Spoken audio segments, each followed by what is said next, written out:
Hey there, so I'm Elizabeth Head with Southside Realtors, and I'm Megan Cox with Century 21.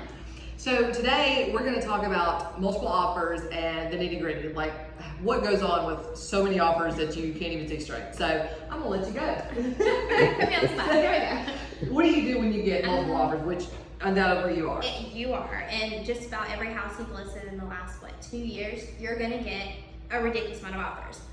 Well, you present all offers, but how do you present them? You get them all coming in, all hours of the night and everything. So I have made my own in Excel, like a whole spreadsheet. Yes. And so I label, I have columns, so that way if you get 15 offers, you have 15, so that way when you send it to them, it's not so overwhelming. Right. And they can see the highlights, what their sales price they're offering, how much closing costs, which who even asks for closing costs these days, but I actually had a couple of them not too long ago.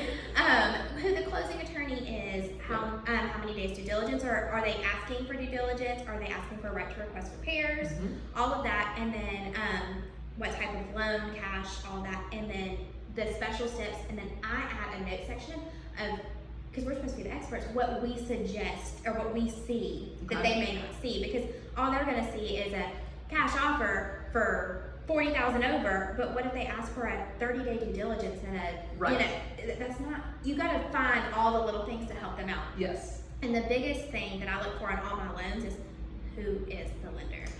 Yes, I totally agree with that. Local lenders Yes. rule. Okay, cash is wonderful. Don't get Cash me wrong. is great. But when you get a mortgage, sometimes who you bank with may not be the best. And I'm not knocking big banks, because there are some great lenders with bigger banks, but you want somebody who is in the community, who the real estate agents know, and who have a great track record. So and who, local, because I've had some before where the lender is in a different time zone. Well, that's great, but we have a 9 a.m. closing. California. Yes, and they're not awake, and we don't have a package at the closing office. Yeah. So we're sitting and we're waiting, and they're asking what's going on, and it's supposed to be their happiest day, but we're just hanging out. And California laws, I'm just talking about the great state of California. California laws are, different from Georgia, and so sometimes that doesn't translate perfectly. I've had that happen several times.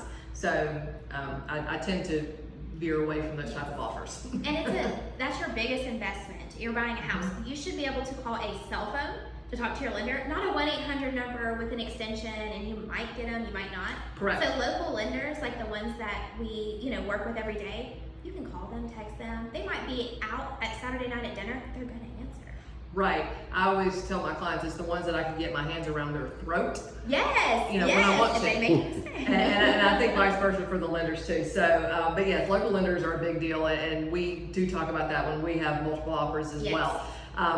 One thing that I go into, and you probably do too, is I've got a list of questions, and it's a growing list. When transactions fall through, unfortunately they do, I add that, the reason why it fell through. And so whatever that is, and so I send this questionnaire list off to the lenders, and please answer this, and 90% of them do. But it lets me vet the lenders and show my clients, okay, look, here's how this buyer really looks. Because, pre-qualification or even a pre-approval sometimes is just a piece of paper.